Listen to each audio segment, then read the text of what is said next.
Ladies and gentlemen, welcome to this week's episode of the Gym Owners Podcast. This week, we're going to talk about the double-edged sword that is CrossFit's approach to handling its affiliates' business models over the course of the years, some of the things they're doing to change that currently, and what we think, some of the pros and cons of the way they're doing it before, and kind of what we think some of their new changes can do for the future. So this one's very much going to be CrossFit affiliate heavy, but if you've been in the franchise space or you're competing against some larger franchises as well, we're going to touch on a lot of those subjects. So before we get started, make sure you join the Gym Owners Revolution Facebook group. Links in the description. If you want in on our Gear Academy, the link is in the description as well, but go to gymownersrevolution.com.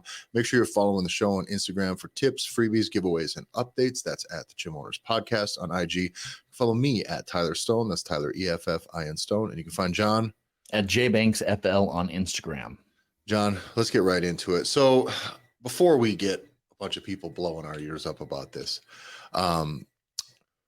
We know that CrossFit is not a franchise. We know that. So there's going to be a lot of parallels that we're going to draw between some of the franchise models, because there are gyms that we work with that are franchisees that have multiple locations from a large corporate central hub.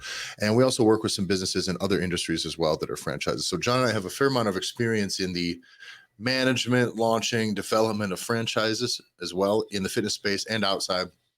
But I've also owned a CrossFit affiliate in the past. We work with a handful of CrossFit affiliates. So I think it's important to obviously know the differences between those, but there's a line that they drew and where they are hands-on at. And it is short of franchising. It was always in the favor of, letting the affiliate owners kind of choose their own path. And it really was mostly supposed to be about a training methodology, brand that basically is baked into that. And pretty much that was it. When I opened my affiliate, legally, what did I have to do to carry the CrossFit banner? $3,500 a year. Yeah, so it's cash. And anyone that was coaching a CrossFit class had to spend a $1,000 certification every 5 years. That was it. Yeah. That was it. So the barrier to entry was very low. But I think that's part of the reason that CrossFit was able to grow, obviously, because so exponentially. Also, obviously, because there's, some effectiveness in its training. It was very different than what was going on. There's really leverage the group training fun that goes on in less effective training methodologies, if you will, or maybe not less effective, less holistic, less fully generalized about strength and fitness, a true definition of fitness, not just a jazzercise class or some of the other group stuff that's going on. Group exercise is normally not so effective. The way CrossFit had done it with functional movements, still involving heavy lifting and the high intensity portion, that made it effective, but you still then got the real warm, fuzzy, community focused benefits of having a group fitness program. Well, legitimately, I felt like when I was a kid, like group fitness was Tae Bo. Yeah. Like a trainer would come, he'd pop in the DVD and they would all do Tae Bo together. Like it was like, that was, for me, it was a total radical difference, like you said, of like what group fitness was supposed to be or what it has been up to that point. Whereas, John, if we were to open a 24-hour franchise, there's the requirements on equipment that we're supposed to have. There's very specific staffing requirements. There's requirements in how much money you're supposed to spend on marketing per month. There's their content that needs to be put out for marketing. They will also spend some marketing on your behalf. They leverage the global brand. You got to leverage your local brand. Yeah. But there's processes that you're getting trickled down from corporate, from hiring to insurance. You get legal backing if there's issues. There's a lot of support that comes from having a franchise that is, if I'm just looking dollars to donuts here, where I'm going to invest money, if I'm just a guy with money, franchises give you a high likelihood of success. Well, and across the board, whether it is in the fitness industry or any industry, when you're talking about franchises, it seems to be exclusively that conversation is like people that are not necessarily married to, like, they're not passionate about that. They're Correct. Passionate about where they can have their money work for them. Yeah. So it's an investment opportunity versus like a calling. Right. If you open up a bunch of Papa Murphy fucking pizza places or whatever, you're probably not just super, super passionate about selling people like uncooked pizza. Yeah. So what I got from CrossFit HQ when we owned our affiliate was before we de-affiliated. When the brand came to no longer serve us, we no longer supported it. So we moved on. Yeah. Truthfully, for us, that was kind of always built into our plan, our branding, our name, and everything was like, we're going to do this, and we're going to give them a chance to keep not fucking this up. And they just kind of kept fucking this up. They kept leaning towards the more extreme, more competitive sides of fitness. There was no support. Things started going the wrong direction, which is why we ended up de-affiliating. No hard feelings, but that was our plan from the beginning. Was this is recognizable, this is what we do. And then they continued to go to the CrossFit Games version of CrossFit, which is fine if you're trying to build a global brand, but not so good if you're trying to get regular people into fitness. Was that a pivot though? Was that something where like No, expectations were established they and were then always leaning that way, always yeah, leaning that way. We got in when the brand was still good enough to serve us, and it wasn't yeah, damaging enough to damage us. And then I just got tired of diffusing those conversations. And I was like, no, yeah. fuck them. We do what we do. We do Because that fitness. They don't own fitness, And so that was the truth. But what I found was what I got from them was a bill and unsigned, printed off Christmas card late every year. Like, so, and this is it's whatever, right? This is a long time ago. The regime has changed. I do think they're trying to make a lot of changes to modernize the brand. And that's one of the things that we just went over an article here this morning, that CrossFit is finally looking at doing some affiliate support, like some business support, whether it is education, but they're finally going to try to take this same thing that John and I talk about all the time. The reason CrossFit affiliates opened, they were spreading like fucking wildfire, is that it was easy to do. yeah.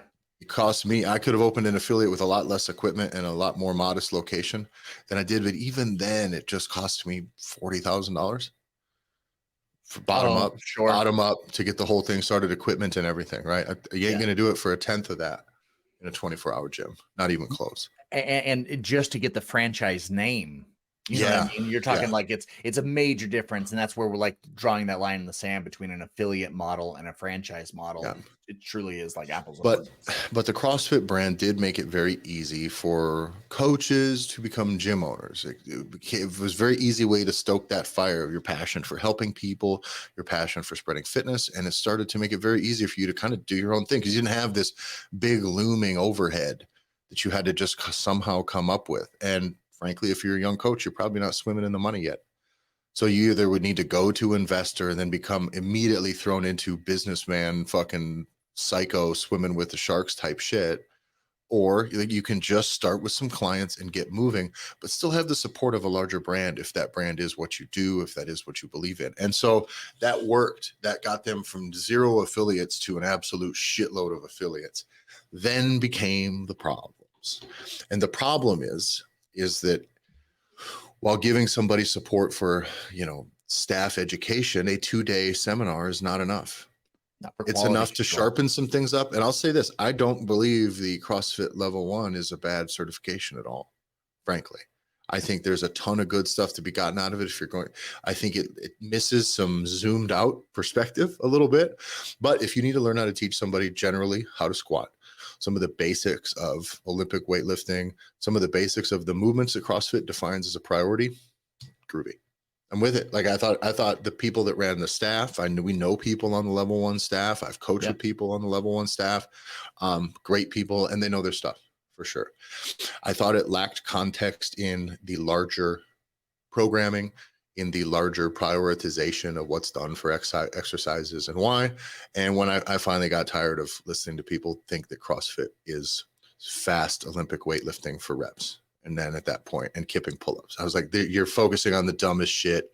I'm out. Like it's the least valuable stuff, in my opinion, in the training methodology. And it just became way too much is what I was seeing. But good. That's all it ended up being, though. Like the guidance and the support from HQ ended up just being workout focused. Yeah. And that's not where the gym owners and one and done, not even ongoing. Ongoing. Like it's like they did the thing that a lot of businesses do. We're guilty of this from time to time. Is they make a PDF of something and it's good. It's a guide. And then we're never going to update it, and we're going to put it out to anyone that asks, and we're going to charge a thing. Now we have this thing, this single product forever, and out it goes. This is it. No. We've already thought about this. We're not updating. No. Yes. The snatch and fucking clean and jerk are like standardized in the 9 fundamental moves. Jesus Christ, dude. How fucking stupid is this to be jamming? And of course, everybody can be scaled into, I get it. But that was never really discussed. Like, yeah, there really is probably not a reason for a lot of people to be doing this, let alone fast, guys. Let alone fast. Now, ultimately, we appreciate the fact that of their rigidity and refusal to update that, because out of that born a lot of cottage industry things that came out of those problems, which you and I originally then meet, because somebody's got to help fix all these injured people. So we spent a few years in Europe teaching seminars because everybody is fucking hurt. And that's, by the way, this is also, but that's because they can't teach everything, and they can't teach fundamental logic, and they can't teach people. Are they supposed to tell these gym owners what to charge on the business side of things? How much to charge, how much to pay their employees, all that left to it. And then what you get is a lot of businesses. So I should just mute myself. No, it's all right. You get a lot of these businesses then that are poorly representing the brand. And that becomes a problem when a business is not able to be profitable. They churn out shitty products. And it's the one thing with the franchise model is everything is set in the beginning with a point where it's going to be, this is what it's going to take for it to be profitable. This is what we have to charge. This is the scale of leads we need to get. This is what we need to sell. This is what people need to be paid. And in return, the math adds up to this. And then that means now we can operate, and now everything works. A lot of these, John, we know gym owners, we've seen gym owners that come in, they're just not charging enough. That was one of the things addressed here in this article on the Morning Chalk Up, was that these affiliate owners are just not charging enough, a lot of them. And it's because they're afraid to raise the prices, but because of it, they can't grow. They can't get new staff. So you're in this, not even just stagnated thing. You're rotting. Your business is turning into gangrene, and it's falling apart right in front of you.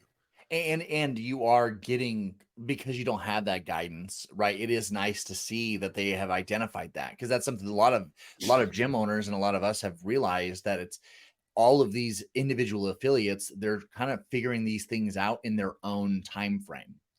So it was like, if you made it out of 2020, you had to do something that was unique or different. Because you weren't getting a lot of guidance. But there's a lot of gyms and a lot of gym owners that we're talking to on a weekly basis where they got out of 2020, but they're still just breaking even. Like, they're just barely kind of getting things moving to where it is, like you said, it's that constant state of, they just feel like something has to be changing, something has to be different, but they have no idea what to do. And like you said, those feelings like they're getting in their gut is from that rot of years of rot, not realizing that not just their gym, but like majority of the gyms that are, whether they're CrossFit gyms or folks de-affiliated, but they never, you know what I mean? They just removed the name CrossFit, is that almost exclusively, I mean, Tyler, when we talked, I don't think I've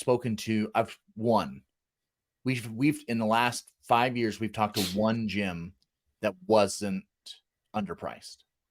Yeah. Pretty much. Otherwise, it's exclusively, it's a major problem, because you don't know, and you didn't get into the gym business because you were good at business. I also think that part of the reason that the CrossFit affiliate pricing is priced too low is, in the beginning, these gyms were simply competing with access. Most gyms were access, or, you know what I mean? So it was like, well, geez, if I open up here, when you're early on, when you're kind of an innovator in your market, it's difficult to come in and charge 3 times what the next guy charges, 4 times what. I mean, your affiliate should be 4 to 5 times as much a month as the average 24-hour gym in your area. Like, nearly, right? Does that sound about right? 4 for sure, 5 probably ideally. Yeah. You look, I mean, for it really to work. Yeah. And so I think that is a thing that people didn't want to come in and do, but you knew you couldn't make it work at $45 a month or $50 a month. So you charge it 100 or 110 or 120. Right. And it's like, bro, it's just not gonna cut it. It's a different proposition. People weren't used to that being positioned in the marketplace, and it became something that, like a lot of people, when they get new to sales, when they get new to needing to make an ask, they're afraid to even just say the number. Yeah. They're just afraid. And so you don't want to have to say that. So they would dampen it down, and it still wouldn't work for them. And it would still be a problem for the clients that thought a $50 product offer was going to come across the table. And so it was a lose-lose for everybody. There's a piece though that I liked, that because of CrossFit being an affiliate model and not a true franchise model, is that we've seen this in the business consulting side for the gym owners, where it is because of the affiliate model, you really had a lot of flexibility. Correct. And I think, which I love. and it does, yeah. As long as you like, it either can be the most freeing thing that you get, or the most crippling thing that you get, depending on your personality, of how creative you are and how willing you are to kind of adapt what your vision is of what you want to do to, you know, your particular gym and your particular community. There's a big difference between a don't fucking tell me what to do attitude, Right. which is I really prefer, Mhm. and a I don't ever want to fucking learn anything kind of attitude. Those are Right. different. And Yeah. I do think that became those two separate attitudes kind of became one in the way a lot of CrossFit affiliate owners had their thing, which was, and we've talked to a lot of them that wouldn't change training methodology no matter how many people got fucking hurt, wouldn't consider programming differently, wouldn't Yeah. consider teaching differently, no matter how many people were coming in ripping their shoulders. I just don't understand why I have to have why Sally homeowner here, Sally housewife here can't be just ripping 20 snatches in a row simply because I wrote it down on paper. What the fuck are you doing, dude? And so it became the spots where they gave them freedom. A lot of the times people fucking strayed a little too far from the path. Sure. And as is normal, but they've come back now and they're going to offer, listen, it's an affiliate starter kit. I haven't gone through what this thing is here, but I'm just going to list what the things are. And I'm going to give them the credit and say that maybe each one of these steps is thorough and not simply like a 2-page PDF, but we'll see. It runs on a welcome page, a welcome module, telling your story, creating a business plan, financial planning, choosing your location, securing your Oh, location. can we pause? Hold on. Yes. So like already, like right out the gate, it's, you already have a business. So this is not like a starter kit. Like it only Yes. does you so good. You know what I mean? Like it's like, holy shit, like I'm Yes. already operating. So Yes. it's like you telling me how I can be able to find like the best optimal size facility for my gym. It only tells me how fucked I am if this is already screwed up. That is Like true. it would be anyway. That would be very overwhelming. That's a good very point. overwhelming if I'm already operating, being like, oh, this is how you start over. Be like, oh my Well, god. there is some of that too. When John and I get a hold up, when we start working with a business, is there sometimes we get into it, we go, oh shit. It's like, you're not going to like any of the things we're going to say, but you have to change some things, and it's all yours to change. But like some of these problems cannot be we can't just lean away from them, and they're not going to get better. But to go on with choosing your location, securing your location, designing your facility, building your brand, marketing, sales, operations, financial management, staff development, and looking ahead. Now, all those are great subjects to cover. I think that is 14 more modules than they were offering anybody before. I don't know how thorough they are. Any information that a new affiliate owner can have in these regards is better than they were getting before. They're also doing, affiliate partner networks, roundtables, programming, playbooks, marketing kits as well. So there's a lot of stuff. You get access to it for 6 months while you complete the course. So yeah, I mean, props to them for recognizing. And the truth is, though, it's because, again, they needed to get seeds planted everywhere. And they did that over the course of, 15 years. They got the seeds everywhere. Everybody in the fitness space kind of knows what a CrossFit gym is. Maybe they're all very delusional on what CrossFit actually is, what it means as a fitness methodology. They just see whatever it is, but they know that it's a thing. It exists in the space, and they see fit people with abs around their community that are coming from those gyms and wearing those shirts. So I think that's a good thing that they've got that far, but now it's time to rein in some quality control for one, and quality control usually comes from a little bit of profitability. Okay. Quality really goes in the tank when there's not enough money to pay anybody to manage anything, and nobody involved has any incentive to deliver a high value product. High value is quality control, in my opinion. Yeah. Right. That's just what it is. It is more valuable. If I can deliver a higher value product, my QA is on point. That's the way I look at it. I cannot deliver a high value product if I do not have any money. I can't pay people. I can't care. I'm too stressed. Things start to slide. Processes start to fail. Systems start to fail. And everything starts to get behind. And then the product on the floor begins to lack. Well, and that is one of the more valuable pieces that you get from a franchise because you put that money down. The reason why a franchise can afford to give you all the systems, all the processes, all the bells and whistles, all the software, like all the pieces, is because you've paid up front. So they have the means to be able to continue to develop that out. Like we've like a 9 round, right? That Mhm. boxing franchise, like the amount of shit that they give those guys of like what just right out of the box to be able to run their thing, looking at that franchise from the inside is very impressive Yeah. of like what they have built out. That doesn't exist for a CrossFit model. And I think but I think that there's elements to it specifically on the pricing where you and I have come across other folks that are in the consulting space for gym owners where I hate the rigidity of like, this is what you pay all your people. Like Yeah. this is the amount, like this where it ends. And this is my bigger concern without looking at exactly what's inside of like their starter kit. And as you start to introduce like these business practices or these business models, is when was this last updated? What is the advice? Because is the advice like everybody else where it's like, well, this is actually how you start it. Now everyone does personal training only, or everyone does semi-private Mhm. only. And this is exactly what you pay. And this is how you handle it. And this is how you do rate increases. Like there is that element of like that creativity and adaptability to your local market and your local communities that I think is really important. That it can't just be a one size fits all, but humans, when they get their hands on, well, this is the starter kit. And the starter kit says I have to do X, Y, or Z. If you haven't been dabbling in this world of like trying to figure these things out for yourself, if you run the habit of just doing whatever someone tells you to do, you're going to have a for me, that's a big red flag. I would be Yeah. worried about a lot of these affiliates coming in and being like, oh, well, this is what we're supposed to do. It's like, dude, this was good advice back in 2012, Yeah. Yeah. not now. And the other thing that I think is interesting is that I see CrossFit affiliates talking about nutrition sometimes, rarely. But from a top-down thing, CrossFit has been as a company has been extremely involved in nutrition. They have Mm, been fighting back against big sugar. They pushed very hard for many different types of, but essentially like just holistic, clean, normal eating, right? They sure. got this weird attachment to paleo and zone and all this stuff, but that also all is pretty fucking reasonable. Sure. I don't care what anybody says about it. Like you hear paleo and it's like, oh, some fucking trend. It's like, what do you mean? Like that I just eat mostly not processed foods? Yeah. Like, you know what I mean? And now, so you give it a brand so that then it can be shat upon, right? But I Yeah. don't think, anyway, I think that from the top down, at least from the Glassman era, during the Glassman era, there's a big understanding that nutrition is extremely important.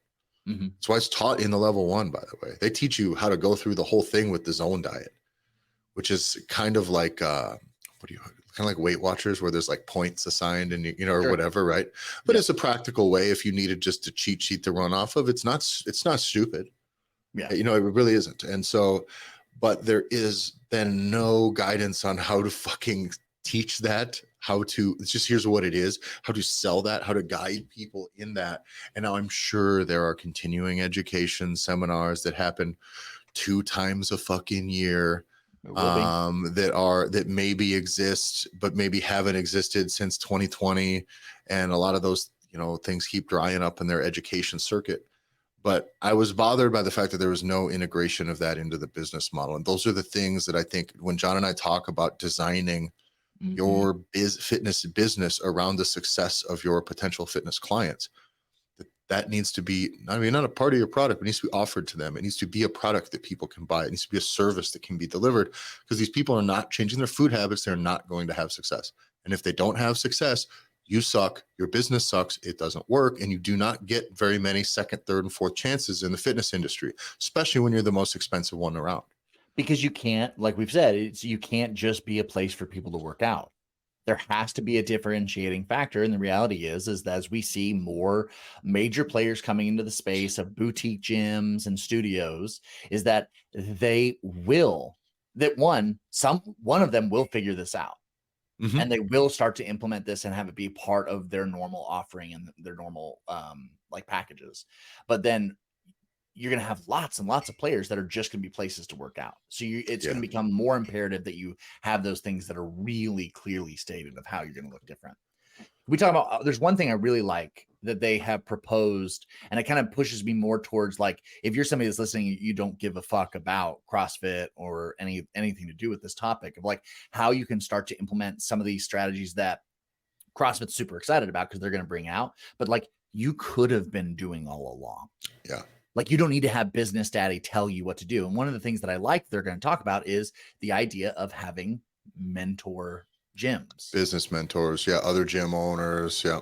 Yeah, like the idea of like building that network or building that network, right? Is that for me, it's like it's always there's like three core things when it comes to business. And as you want to be able to upgrade, and it's either you're upgrading your skill set, you're upgrading your network, or you're upgrading like the people that are in your business. And like out of those three things, if anything starts to feel out of whack, you can step back and just look at, all right, where's my skill set? Where are the people that I have in my business, or where's my network at? And what needs to be improved that allows me to be able to level up to the next thing that I need to work on. And you didn't need to have your HQ affiliate, whatever the fuck, be the person to tell you you should probably get a fucking mentor. You should have a business mentor. Like it's You know, crazy that that cocomes in 15 years after their existence. That does become a bit wild. yeah, like the idea of like who, and this is where you and I really, I wasn't so aware of how many people were really just recreating the fucking wheel until we got to the pandemic. Yeah. And that's when, because we were in the CrossFit world educational online fitness space, we had all these gym owners that were reaching out of being like, "Oh, I don't know what the fuck we're going to do. Like, we're doing this." It's like, none of you are talking to anyone. Yeah, There's no, you're talking to the people who are teaching you how to squat. Like we're teaching you guys on movement. So we're, like I said, we're in the fitness education side of the thing. So you're coming to us, and I appreciate the sympathy and coming to me for sympathy or whatever in that time. But what do you? It's like you're not talking to anybody else about your business, and it's like, then what the fuck are you paying us for? Especially at that time, right. it's like, then what are you? You spent all these resources learning about the fucking nervous system, and you're starving and you're not helping people and you can't sell and you got 6 fucking clients. Get the fuck out of here. Yeah. Take that money and make it actually work for you so that you can be in a position to help people instead of learning this stuff in a vacuum. And we got to the point where, like you said, these people were just trying to reinvent the wheel from the bottom up, which is a microcosm of what this kind of franchise versus starting from scratch idea is, or affiliate model, because it's a bit different, Right. versus starting from scratch model is that you got to have some sort of idea what the path laid in front of you is, at the very least, what the consequences are of you choosing A, B, or C. Maybe there's not even a bad decision. Just know that down path A is path A stuff, and down road C is road C stuff. Not just I didn't understand how delusional and fucking short-sighted a lot of gym owners were. Not all of y'all. Some of y'all are great, but most of the ones that we talk to, John, have believe wholeheartedly in nutrition for coaching, for getting results, nutrition for health, nutrition for mental health, nutrition for fitness, nutrition for performance. They have big, huge opinions on what can do, spend a ton of money to learn on it. None of them sell a nutrition product in their gym. John, how many gyms do we go to that you could, do we go to and do we talk to when we audit, talk with when we audit, that like what percentage sell nutrition coaching as a day one option as a product can be bought? I'm going to go less than 5%. It might even be 3%. I would say that's 100% accurate. And it depends on too, where you're looking, Yeah. right? If you're talking about like their actual sales materials of what they put in front of somebody, Non-existent, 0. 5% for sure. 5%, right? Yeah. Like it could be less. And then look at their social media. It's shockingly low for something that's so important. But again, so for these gym owners though, to know and recognize that and then not bake that into their system, it's like, what the fuck? For these gym owners to know that they need to learn from other coach, know that they need to have a coach in their fitness stuff. They have a coach for that, and yet nothing for the business, nothing at all. It's very alarming to see a lot of those holes. So when you get into, at the very least, a franchise model or some sort of top-down system, franchise or affiliate, that's thorough, because I do believe CrossFit's affiliate program was lacking extremely in value. You were only buying the right to put CrossFit TM on your page. That Right. was that on your name. That was it. And so finally, I do believe that short of global brand visibility, that they're actually maybe being able to fill in some value underneath that. Let's go. Interesting hypothetical, John. I'm ready.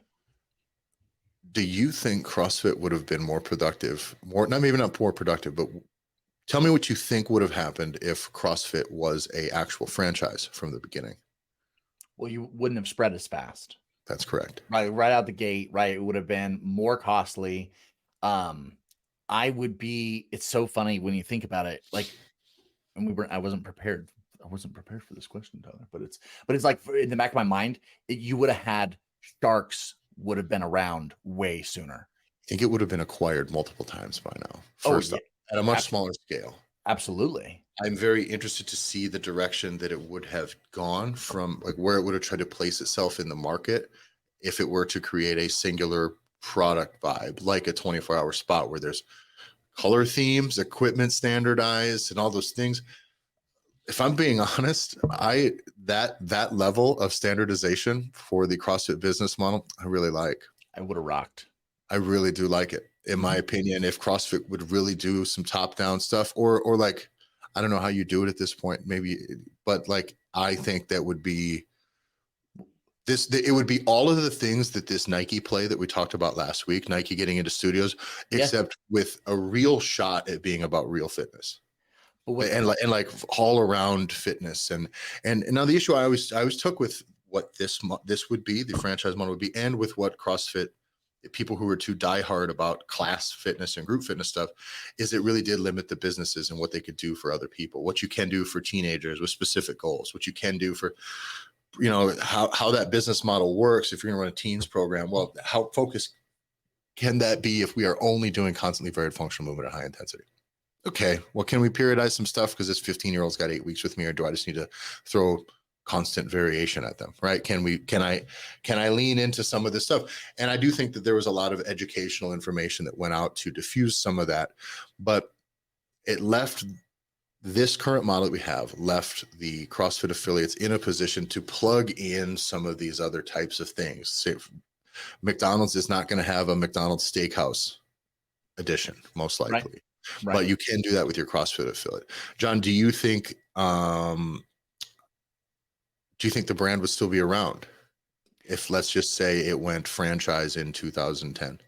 I think truly, if I think about it, I think it would be when it was on the rise, like meteoric rise, and being a household known name. If you had the proper amount of money behind it, because I think that's always what the real truth behind CrossFit is, that it was not leveraging, it was just bleeding. Mm-hmm. I think there's aspects of it because there's just not enough money. So they became the classic of like, you can't pay your bills, you're not making enough money. And so you just continue to scale up more and more and more and more and more affiliates. But like at a meteoric rise, to be able to have like Apple level notoriety and like that type of money, I think you could have ended up having it be, I totally think it would have been around. I think it would have been like still top tier. Yeah. Now, I think, in my opinion, I think that cost him a lot of legitimacy. Oh, for sure. Which is weird, because I think the loose attitude cost him a shitload of legitimacy too. But you lose a lot of legitimacy, but you might be 5x, 10x times the location size right now. Yeah, you may have sold out. Yeah. Right. Because I think that's ultimately what it would have been, instead of it being like a grungy, like, Orange County, California, at the fucking beach style. Anybody can do this thing or run it. And it's going to be like corporate USA. Yeah. But I think it would have ended up being, I think it just would have allowed it to, just like you said, it could have had a clear deviation of like what it is as a franchise and then what it is as like a sport. Like, I think you had a little bit more, you just would have had more money to play with. Yeah. Not have those people be the ones involved. But I think all of those lessons, right? Everything that we're here, like, it's whatever those struggles were, they don't have to be your struggle. And you also don't have to be a part of a franchise and you don't have to be a part of affiliate model in order to have mentors. And in order to have a strong network, and in order to have a fucking clue of what you're going to do, you can do this all with your own business.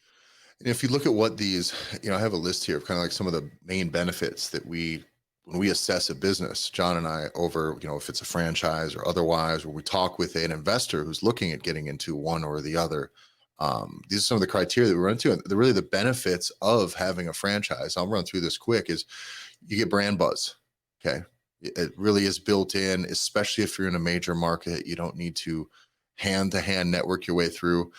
You have a playbook in hand. You just have a game plan to follow. You have support. You're going to have corporate. You're usually going to have regional, like people that are attached to you, who are able to help in your development. You have marketing resources that are pooled not just from you, but from the larger franchisees in general. Bulk discounts. You get great deals on supplies. You're usually not just buying them for your gym. You're getting priced as though there's 5,000 gyms. You know what I'm saying? Your buying power is much, much higher, similar to the way that like furniture stores are able to leverage their stuff. Faster return on investment. Learning curve is shortened. You get processes. You don't got to stumble through all these mistakes. The path is already laid down, so you can stray from it a little bit, but at least you kind of know what direction due north is.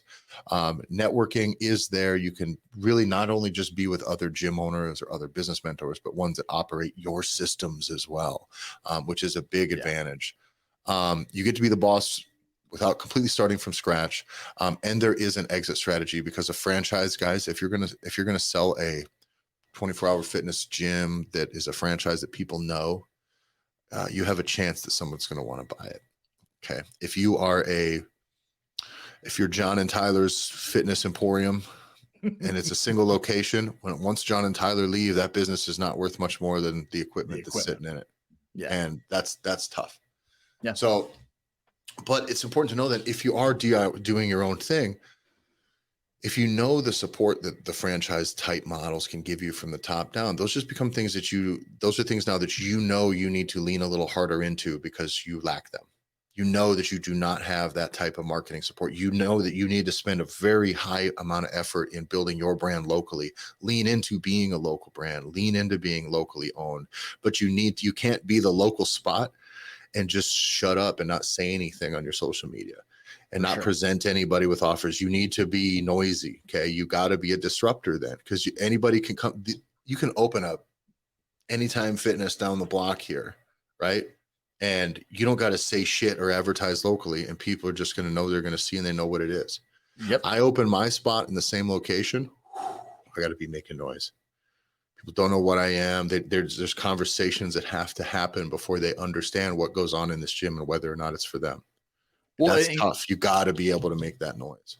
Yeah, you have to lean into the fact that you get to be unique, that you get to come in and have creative control, all the positives, right? The positives of owning your own spot and owning your own business is that you get to do all those things. So you have to be leaning into them, because otherwise you're taking like the superpower of owning your own shit and you're just like not using it. You're just like, no, we'll just sit. We'll hope that in 5 years we'll just get enough referrals and it'll be fine. Yeah. Like you have to be able to take it by the horns. And that's oftentimes where folks that we talk to, it is a different mindset. So we talk to, whether it is specifically CrossFit gym owners, or we talk to folks that have their own boutique spots. And it's a different conversation, where it is like, how do I get attention? And then the opposite is like, how do I change what people's already existing opinions are of me? And that's consistent whether it's CrossFit or franchise owners. It's like, we're dealing with totally different issues, especially from marketing. So for the marketing piece, it's like, well, we have to deal with what people think they know about us. And then on your mom and pop spots where you just have created your own thing, we just need people to know that we exist. We're the best kept secret in town. Yeah. So I'm excited. I think that there is a lot of CrossFit affiliates that survived 2020. There's a lot that didn't, but there's a lot that survived 2020. And they're back, and their idea of kicking ass is barely staying afloat right now because it's better than 2020. And that's the thing that I see a lot out of gym owners right now is they're like, oh, well, at least the government doesn't have my doors closed. It's like, you cannot accept this as a standard of success right now. It's Correct. just not. Like, now that you're back to normal, and normal is barely making enough money. Normal is working a shitload of hours. Normal is not really seeing where this upside is. Normal is not seeing the pathway to 2xing and 5xing your business. Normal, like, if you don't see what you need to do in order to do that, and you're content in where you're at, like, that sucks. That's not normal. That's not a normal that I would want to be defending. So I like that now that there's been, the smoke has settled a little bit. Mhm. And finally now some people are going to start to put together something that can help these people push forward, because But here's my- you need progress. And the thing, by the way, the one thing I think that CrossFit HQ has gotten well, and I think they did this right when they talked nutrition, and when they went after, they spent millions of dollars to sue Coca-Cola and go after all of that kind of bad research and like fake science that was going on during the sugar versus fat, during, you know, all Yeah. that shit that was going on, that they did a really, really good job fighting that fight. Because I do believe that the organization, at least outwardly, wants to spread fitness on a global scale. Sure. You want 40, 50, 100 million people have participated in a CrossFit affiliate in one way or another.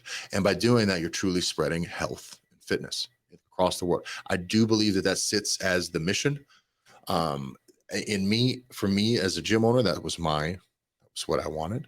So that seemed to make sense to me. Once they started getting too much into the competitions and all the other shit, it became less compelling to me, because it seemed like they had lost sight of that vision. Now, this seems like a step in the right direction. I 100% agree. I think if you're a brand new gym owner, you're listening to this podcast because you're doing your due diligence, trying to just consume as much shit as you can just within the gym owner sphere, because you're thinking about opening up a spot. You don't know exactly what it wants to look like, but you're thinking about it in the next year or so or whatever. I think this is awesome. Having a starter kit for new gym owners right out of CrossFit HQ makes that now a little bit more approachable than maybe it was a year or two ago. My problem is that if you are an already existing gym, the starter kit is not whatever is in there and whatever they have planned. If you are a CrossFit affiliate and you've been treading water, you've been breaking even like month to month, and that struggle is real. And that rot that Tyler, that you talked about earlier, right? Like that rot is setting in. And you just know you need to change, but you don't know what you need to do.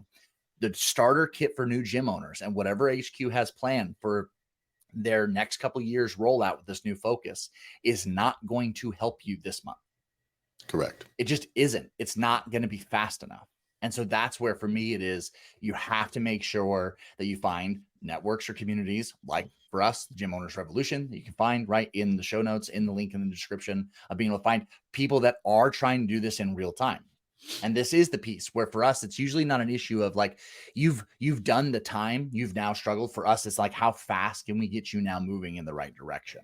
Yeah. And that is the piece where right now it's going to be like, we're trying to identify what are these top 5 issues that you're dealing with right now, and how can we immediately start making improvement, not hoping eventually that somebody comes around and helps you figure it out that's tied to your brand. Get some wins this month. Okay. Yeah. Links in the description for all that noise. Follow John at JBanksFL.